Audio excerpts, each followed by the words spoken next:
விடுதியில் வழங்கப்பட்ட பள்ளி விழுந்த உணவை சாப்பிட்டதால் உடல்நலம் பாதிக்கப்பட்டு மருத்துவமனையில் அனுமதிக்கப்பட்ட சென்னை காயிதே மில்லத் கல்லூரி மாணவிகளில் 40 பேர் மருத்துவமனையிலிருந்து வீடு திரும்பியுள்ளனர்.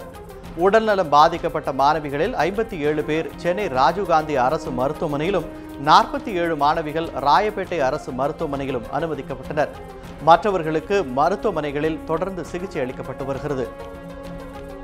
இட்லி சாப்பிட்டேன், இட்லி சட்னி சாப்பிட்டோம். அது நாங்கள் ஃபஸ்ட்டே சாப்பிட்டோம். யாரோ ஒரு பாப்பாவுக்கு அந்த இட்லியில் பல்லி இருந்திருக்க பழகுது. அதெல்லாம் சரி, அப்புறமேட்டு எல்லாருக்கும் ஒரு சில பசங்க வாமிட்டு, அப்புறம் கொஞ்சம் மயக்கமாக இருந்திருக்கு. அதான் அப்புறமேட்டு உடனே இங்கே 108 வர வச்சு எங்களை இட்டுன்னு வந்தாங்க. இதனிடையே சென்னை ராஜீவ்காந்தி அரசு மருத்துவமனையில் சிகிச்சை பெற்று வந்த 57 மாணவிகளில் 40 பேர் டிஸ்சார்ஜ் செய்யப்பட்டுள்ளனர்.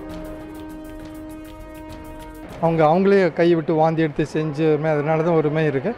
மற்றபடியெல்லாம் உங்களுக்கு சிஸ்டம் உடம்பில் உள்ள அத்தனை உறுப்பு நல்லா வேலை செய்து நல்ல நார்மலாக இது பண்ணுற மாதிரி இருக்காங்க. எந்தவித ப்ராப்ளமும் அவங்க இல்லை. அவங்க கூட இப்போ இன்னைக்கு கொஞ்சம் நேரத்தில் இன்னும் ஒரு மத்தியானத்துக்கு எல்லாருமே டிஸ்சார்ஜ் வரணுன்ட்டு